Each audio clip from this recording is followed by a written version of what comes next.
everyone, I'm Vicky. I do animal portraits. Most of the requests that I get are for horses and sometimes for dogs. So I'm going to talk you through 2 horse paintings that I've done recently and the process that I've used. Both of these portraits are mixed media, a watercolour base and then pencil. I like to use heavy grain watercolour paper. I also use these really good pencils. They're polychromos pencils by Faber & Castle, and also they're blendable using the solvent, which makes it really good for getting different textures and a sort of depth to the pictures that you do. So this beautiful horse is Tetley. This is a great picture to work from. It really conveys the horse himself because he's absolutely massive. He's about 18 hands. But it's also really clear, good definition, good contrast between lights and darks. And it was good to zoom in and you can really pick up on details.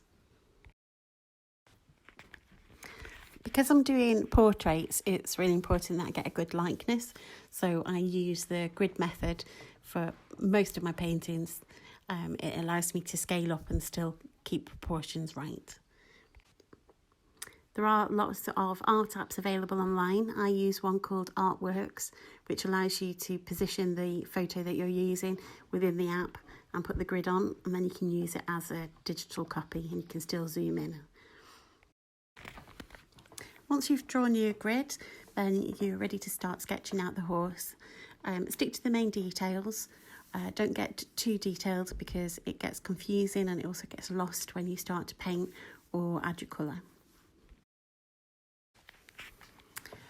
Once I'm happy with my sketch, I block in colours using watercolour, nothing too heavy or deep, but just to give me an idea of light and shade. Once dry, it acts as a good base for pencils.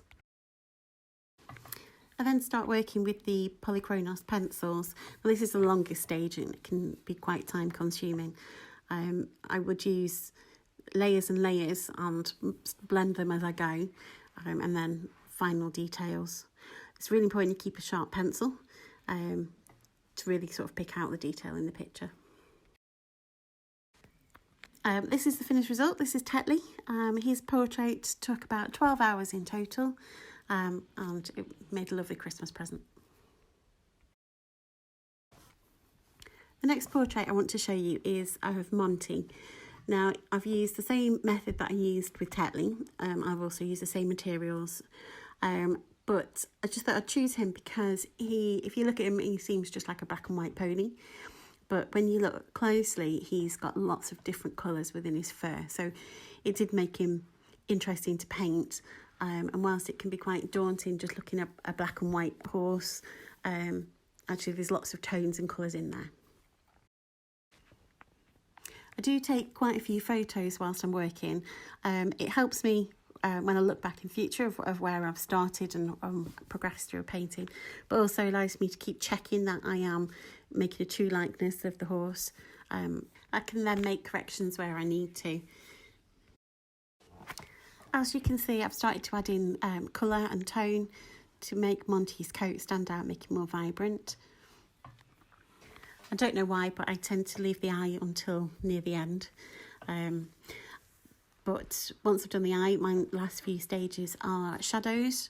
I tend to use a sort of more purpley colour or a bluish colour for shadows and any highlights.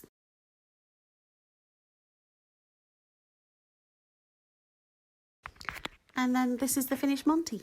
So he was about 15 hours, but a lovely horse to paint, lots of good contrast.